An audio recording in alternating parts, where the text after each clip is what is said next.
Goeiemôre julle, hoop julle is wakker en dat julle reg is vir die splinternuwe dag wat die Here vir ons gegee het en mag jy in sy vrede gaan lewe.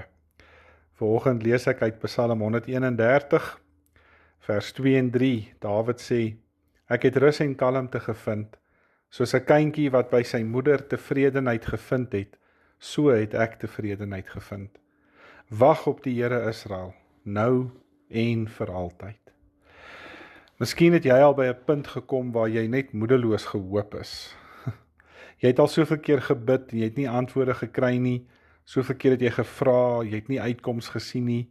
So baie het jy met God gepraat en jy het nie altyd sy teenwoordigheid ervaar nie. En weet jy, as jy vanmôre so ek weet nie meer nie voel, dan kan jy maar weet dat die Heilige Gees baie lankal al saam met jou bid en saam met jou hoop, maar dat hy jou wil help om in jou hoop te wag.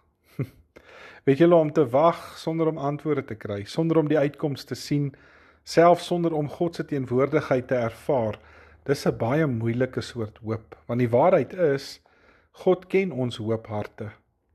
Hy verstaan ons onbeantwoorde vrae, hy weet hoe baie keer is ons ongeduldig. Maar weet julle, die Vader weet ook wanneer jou hart en jou situasie of die lewe, die ewigheid gereed sal wees vir antwoorde. Of selfs baie keer kry jy nie antwoorde nie, maar jy kry net hierdie een of ander antwoordlose vrede, asof jy net aanvaar, dit gaan oukei wees. So mag jy en ek vanmôre aanhou hoop, selfs wanneer jy niks verstaan nie, wanneer jy sonder antwoorde en sonder oplossings in die toekoms is, of wanneer daar geen bewyse is vir iets beters as vir nou nie.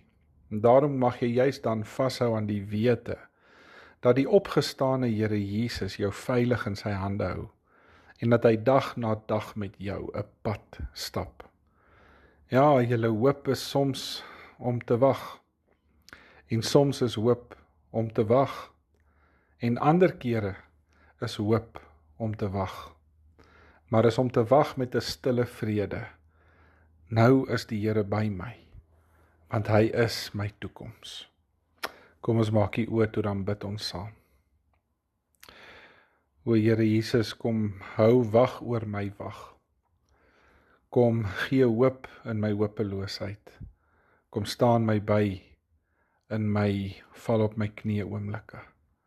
Ek vra dit in U naam alleen. Amen. Baie dankie julle.